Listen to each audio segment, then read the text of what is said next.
There is a ceasefire in Gaza, and the so-called Trump plan, publicized as a framework for lasting peace, it actually collapses under scrutiny. It is neither an agreement nor a roadmap, but it looks like a platform of only vagueness, which is resting on one presumption, and that is the Israeli discretion.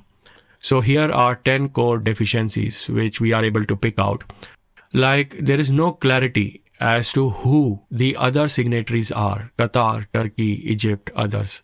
There is no mechanism for appointing Gaza's technocratic administrator. We know they are trying to appoint the alleged terrorist called Tony Blair, former Prime Minister of Britain, as one of the administrators. So what is the mechanism?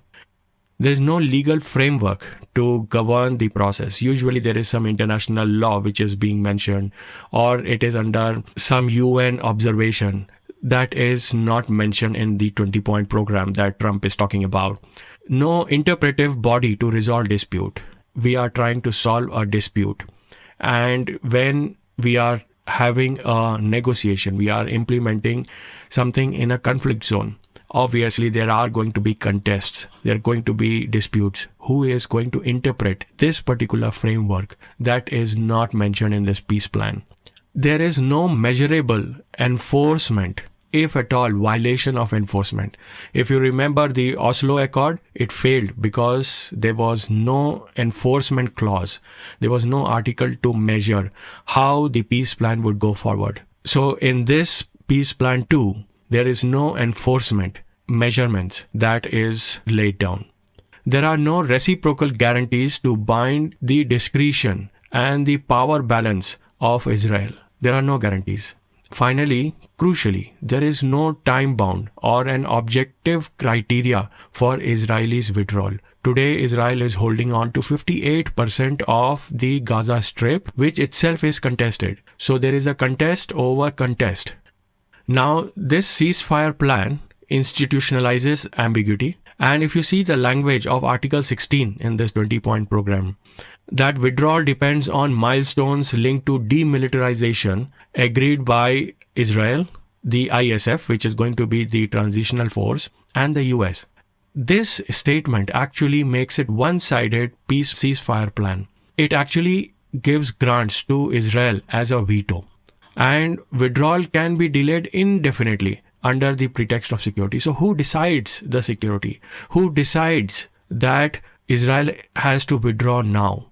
And this, like I said, actually mirrors the flaw of the Oslo Accord. If you remember Itzhak Rabin and Yasser Arafat, the ceasefire then meant well. It was in good faith. But then there was no enforcement measures. There were no dispute resolution bodies. So that is the flaw again we are seeing in the Trump administration's imposed ceasefire plan. With this in light, we will now start to look at the other measures. Broadly, what this ceasefire mean and what currently the Gaza and the Middle East looks like. So in August 2025, a ceasefire basic principles were laid out, that there would be disarming of Hamas, the returning of hostages, demilitarization of Gaza, and retaining Israeli security control while continuing to install an alternative administration in Gaza. These were principles and they look simple, but then each of them is riddled with flaws. They are only creating imbalances. Now Gaza's demilitarization is paired with Israel's expanded control. Alternative administration is a euphemism for indirect occupation. And the supposed roadmap, it actually doubles to a blueprint for subjugation. Currently, the human toll is 62,000 Palestinians killed and 160,000 are injured. And Gaza is going through famine. And this is confirmed by the UN assessment. Like I said, Israel, meanwhile, it retains 58% of Gaza's territory. And this territory that Israel is holding on is mostly the arable land. So Gazans do not have a place to grow their own food, which in turn makes them dependent on import of food or foreign aid. And that is where the power shifts, the imbalance, and the true spirit of ceasefire is seriously wrong. There is also an asymmetry of prisoner exchange. Israel holds over 10,000 Palestinian prisoners. Now they are releasing 1,700 as part of the ceasefire. Earlier they had released 1,300 about. Among them are men and those who have been imprisoned in 1990s. And this is a grim reminder of how long the machinery of Israeli detention is against the peace in the region.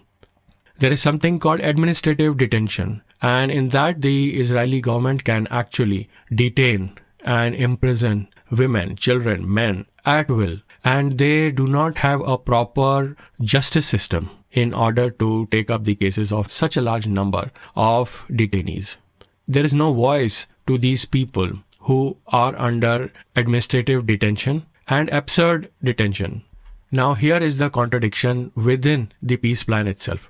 The agreement claims that no one should be forced to leave Gaza. That's a good principle. But then simultaneously it demands that Hamas members leave Gaza to the country of their choice. On one side, the agreement claims that no one should be forced to leave Gaza. Yet, simultaneously, it demands that members of Hamas leave Gaza. And then the same clause goes on to call for peaceful coexistence to be imposed with unilateral disarmament. I don't know how this peace plan has been drawn up, even by the simple logic. If you read through those 20 points, you will find that the entire peace depends on one thing. That is, Hamas must surrender its weapon, while Israeli army can hold on to its sophisticated weapons of mass destruction, and its capability of harming the civilian population. In spirit, it looks like the Palestinians have to comply, but it is not a mutual consent. So therefore, we are saying that this is not about reconciliation, but one-sided humiliation, enforced peace under the shadow of overwhelming force of US, Israel, and the other parties involved. This is not a truce. This is not a victory. If you look, the new order, political order of how the Gaza would look like, how the Middle East would look like. It's an elite-driven consensus around stability, commerce, and managed modernization. They want to build a Rivera. There has to be a property and real estate development in Gaza. So the great ideological project that once animated this region of Middle East, the political Islam, the Arabism, the moral politics of liberation of Palestine. Now this is seemingly quietly buried under the rubbles of Gaza. So this is not Hamas' defeat, but it looks like there is an attempt for political disqualification of an active player in the region. Somewhere the links are to the failure of Arab Spring or success of Arab Spring, where the regional monarchies and the militarized republics, they have adopted a doctrine of stability first. And that is where the pressure is put to subdue the political side of the Islam. And in this stability comes in the mega project and the modernization drive of Gaza. Now this new doctrine, the political Islam, is cast in the same category as militias and insurgent groups, tagged as disruptive, uncontrollables. So the narrative has moved from the political liberation of Gaza to modernization of Gaza. And that is where the fundamental problem is. Arabism, which actually formed the early politics in the region, has now been fearful of the rise of political Islam and a threat to their power. Therefore, there is a shift away from the real cause of Gaza. There is another politics which has gone in about the recognition of the Palestinian state. Now, what this has done is, this has put an end to the occupier status of Israel.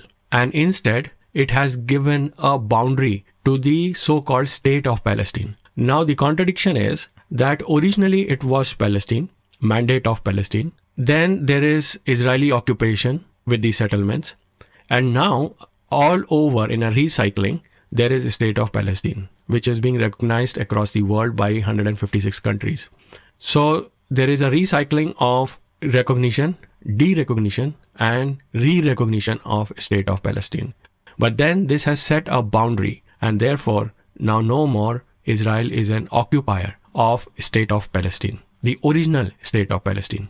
Recognizing Palestine from outside other than Israel and US has given a status, sense of control to the people of Palestine. How far it reaches the ground and it actually liberates people of Gaza, that remains to be seen. But this is a political maneuver that has gone on in the background. As of now, the situation is grim.